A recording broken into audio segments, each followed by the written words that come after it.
Good morning बच्चों। आज हम शुरू करेंगे द्विघात समीकरण। नया चैप्टर है द्विघात समीकरण। द्विघात समीकरण नाम से ही वैसे पता चल रहा है कि ऐसी समीकरण जिसकी मैक्सिमम जो पावर होगी वो 2 होगी। तो इसको हम ऐसे भी कह सकते हैं कि चर x में एक द्विघात समीकरण ax² + bx + c = 0 के प्रकार का होता है।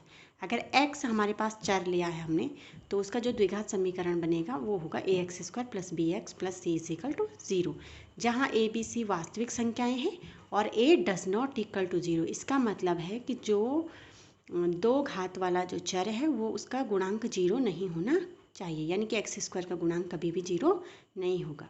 या आप ऐसे समझ सकते हैं कि ax² + bx + c = 0 and a does not equal to 0 द्विघात समीकरण का मानक रूप कहलाते हैं। जो स्टैंडर्ड फॉर्म होती है द्विघात समीकरण के वो यही होती है ax² + bx + c = 0 and a does not equal to 0। तो चलिए हम इसमें शुरू करते हैं प्रश्नावली 4.1। 4.1 का पहला प्रश्न है, जांच कीजिए कि क्या निम्न द्विघात समीकरण है। जितने भी क्वेश्चन हैं उनको हमने देखना है कि क्या ये द्विघात समीकरण है या नहीं है। इसमें मैंने पहला पार्ट लिया है, जैसे पहला है x + 1 का होल स्क्वायर = 2 × x - 3। तो अगर हम इसे हल करते हैं तो हम x + 1 का होल स्क्वायर = 2 × x - 3। x + 1 का होल स्क्वायर यानी कि इसमें सूत्र लगेगा a + b का होल स्क्वायर।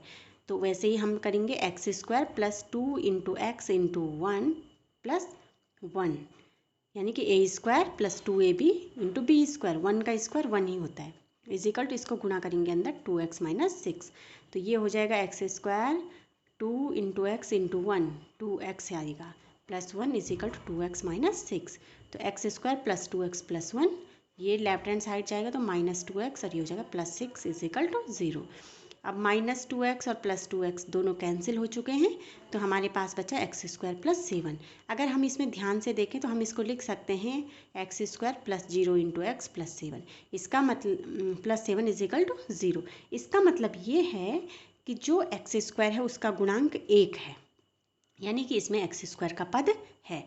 अगर x² का पद है तो हम लिखेंगे कि यह ax² + bx + c = 0 के प्रकार का समीकरण है और अतः यह क्या है, द्विघात समीकरण है। कुल मिला के ये वाला पद जरूर होना चाहिए, x² वाला पद, क्योंकि हमने लिखा है a does not equal to 0। यहाँ पे a की वैल्यू 1 है। इसका मैंने एक और करने की कोशिश की है, तीसरा वाला देखिए। तीसरा वाला क्या है, x - 2 × x + 1 = x - 1 × x + 3।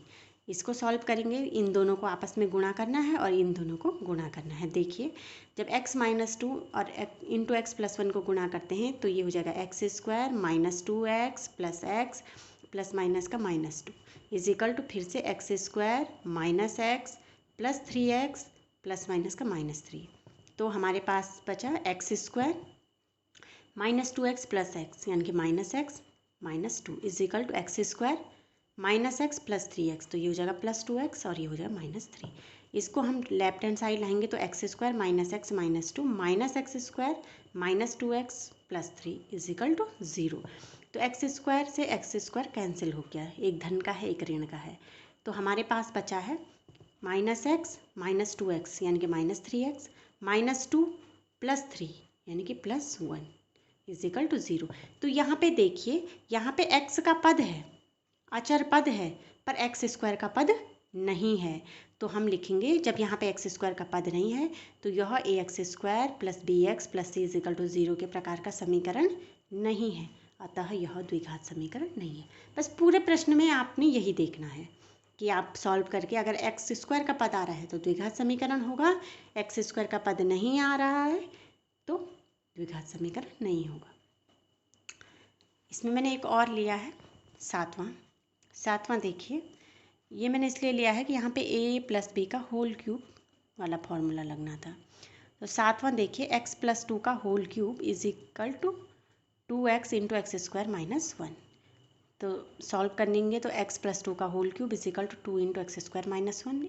a + b का होल क्यूब, सूत्र आपको याद होना चाहिए, a³ + b³ + 3ab × a + b।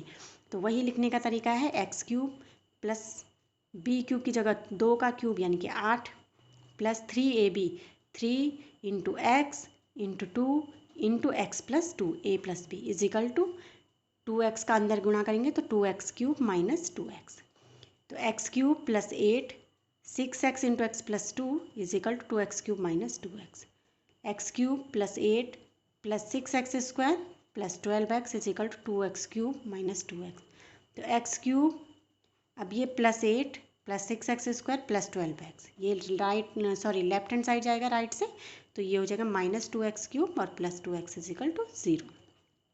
यहाँ पे हम देख रहे हैं x क्यूब प्लस का है, ये माइनस 2x क्यूब है, तो minus x cube plus 6x square plus 14x plus 8 is equal to 0 आ रहा है सॉल्व करके। इसको अगर हम माइनस कॉमन लेते हैं तो ये हो जाता है x cube minus 6x square minus 14x minus 2 is equal to 0।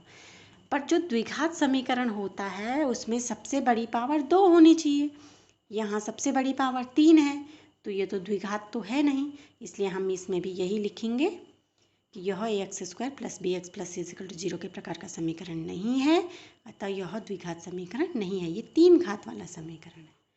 तो इसके जो और भाग हैं आपने ऐसे ही गुणा करने हैं, हल करने हैं और फिर देखने हैं कि वो द्विघात समीकरण है या नहीं है।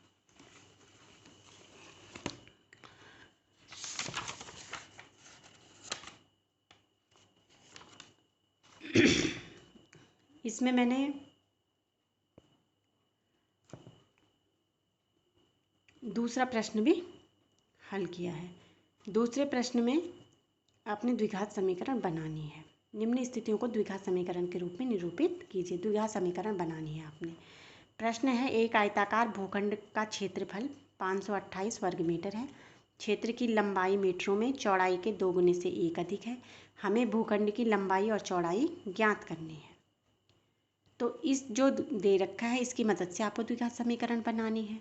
तो हम मान लेते हैं क्योंकि चौड़ाई के 2 गुने से 1 अधिक है, तो यानी कि चौड़ाई पता होगी तो लंबाई पता चल जाएगी।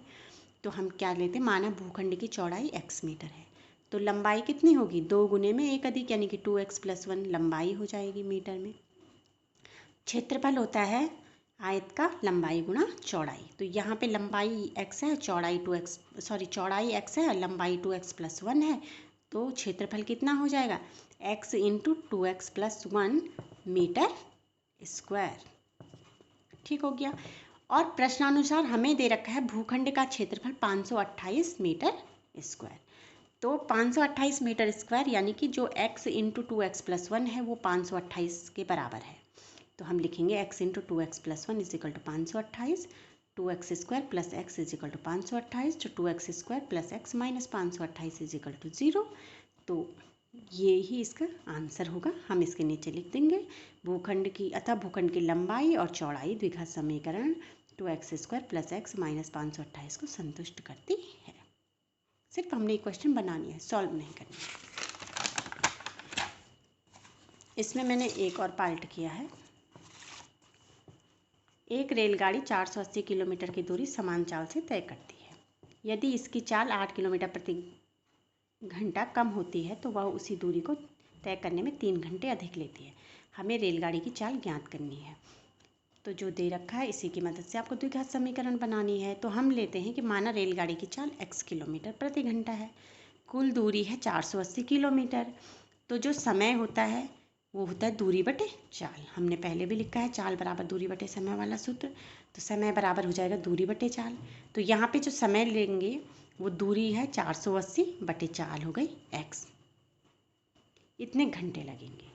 अब यदि चाल 8 किलोमीटर प्रति घंटा कम होती, भाई चाल कम होती तो पहले x है, तब x में से 8 घट जाती, तो जो समय लगता वो क्या होता 480 बटे x ऋण 8 घंटे, यही तो होता। अब देखिए प्रश्नानुसार प्रश्न ये था कि अगर चाल 8 किलोमीटर प्रति घंटे कम होती है तो वो समय 3 घंटा ज़्यादा लेती, यानी कि पहले से 3 घंटे ज़्यादा लगते।